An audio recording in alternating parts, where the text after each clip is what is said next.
C'est un peu bizarre de se poser la question du travail à l'heure numérique parce que ça fait 15 ans maintenant. Bien sûr. Et ce qui est effrayant, c'est qu'on n'en parle pas beaucoup. Et quand on réfléchit au fond à son fonctionnement depuis 15 ans, on s'aperçoit qu'on n'a pas changé grand-chose dans la façon de travailler.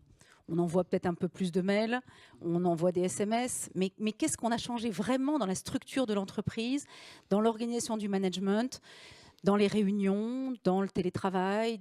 Qu'est-ce qu'on a vraiment changé? Moi, je suis très, très impressionnée de voir qu'on a changé très peu de choses.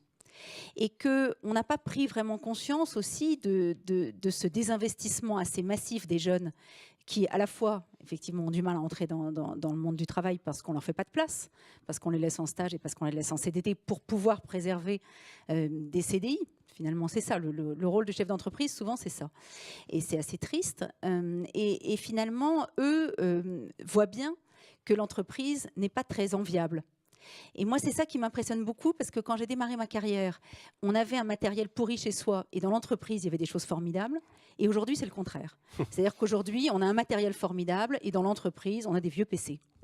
Et du coup, cet élément finalement d'intégration du numérique dans la vie de l'entreprise et dans le respect que les collaborateurs peuvent éprouver pour l'entreprise, elle est évidemment terriblement atteinte. D'ailleurs, quand on compte les grandes réussites numériques françaises, une fois qu'on a passé vente privée et quelques autres, il y en a très peu aussi.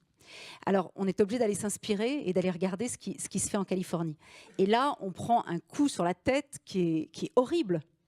Parce que quand on va voir les fameux GAFA, on voit que tous les jeunes ont envie d'entrer là, parce que c'est un monde idéal.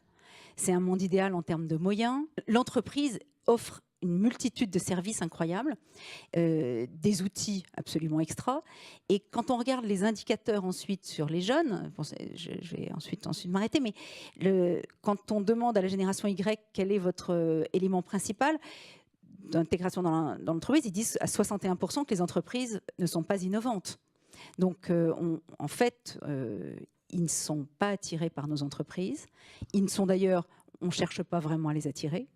Et quand on leur demande quel est le facteur important pour eux, dans les valeurs qu'ils recherchent, ils disent évidemment l'intérêt du travail, mais pas en premier. En premier, ils disent l'ambiance et éviter l'ennui. Donc, on a évidemment, nous, du coup, travaillé énormément une culture une culture californienne, une culture du numérique très forte pour que les gens soient beaucoup plus attachés à l'entreprise que ce qu'on ressentait dans les autres médias qui ne parlent que restructuration. On revendique notre statut start-up, c'est-à-dire que oui, on est 450, oui, on va faire 100 millions d'euros de chiffre d'affaires, mais néanmoins, on est encore une start-up.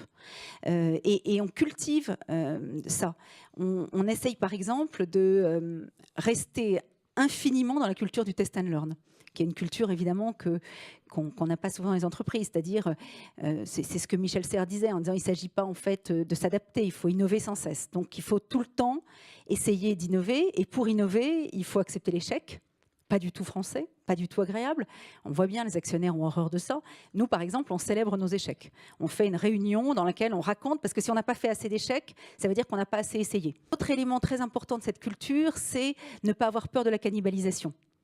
Moi, j'ai tout le temps en fait, travaillé dans des entreprises qui avaient peur de se cannibaliser, qui étaient dans le papier, qui disaient oui, mais alors si on devient numérique, ça va être terrible parce qu'on va perdre les abonnés papier, etc. Et en fait, cette peur, évidemment, paralyse et elle démotive complètement les collaborateurs. Nous, au contraire, on essaye de se cannibaliser. C'est-à-dire que, par exemple, à un moment donné, on a été face avec nos actionnaires, donc Axel Springer, à un gros enjeu qui était, on avait 40 millions de visiteurs dans le mobile et on allait se lancer, il y a 4 ans, excusez-moi, dans l'Internet fixe, et on allait se lancer dans le mobile. Et mon prédécesseur avait lancé des apps qui étaient payantes. Or, dans notre ADN, la gratuité est un élément absolument central. Et donc, les apps payantes, c'était pour Axel Springer le moyen de faire payer les contenus, parce que c'est très important, cette chance de faire payer les contenus. Donc on avait 40 000 téléchargements, le tout à 0,79 €, donc on avait de quoi se payer l'app, en gros. Donc on a décidé évidemment, au contraire, de passer tout gratuit. On a fait 1 million de téléchargements dans la semaine qui a suivi. Donc nos actionnaires ont éclaté de rire en ricanant, en disant, bah, vous voyez, c'est malin, maintenant vous avez 1 million, vous n'avez toujours pas de revenus, et en plus, vous êtes en danger, c'est-à-dire que vous allez perdre. Ouais, vous voyez, cette espèce de culture de la culpabilité, du poids comme ça permanent, où il faut tout regretter. En fait, 3 ans plus tard, On a doublé notre audience. Maintenant, on est passé à 40 millions, 42 millions d'internautes mobiles. Évidemment, on le monétise magnifiquement. On a donc doublé notre inventaire. Donc, quel ne serait pas le marchand qui serait ravi de doubler son inventaire? Et finalement, on n'a absolument rien perdu sur l'Internet fixe parce qu'au contraire, on a accumulé les occasions de nous voir plus nombreuses. Et donc, on est au contraire parti massivement dans les réseaux sociaux, sur YouTube, etc. Le troisième élément, qui me paraît un élément évidemment très important, c'est la culture du client. On essaye de se dire en permanence qu'il faut savoir ce que les utilisateurs veulent, qu'il faut donner la priorité à tout prix à ce qu'ils veulent, même si c'est à notre désavantage, ce qui est quelquefois difficile, compliqué. Et puis donc, finalement, c'est la communauté qui prime.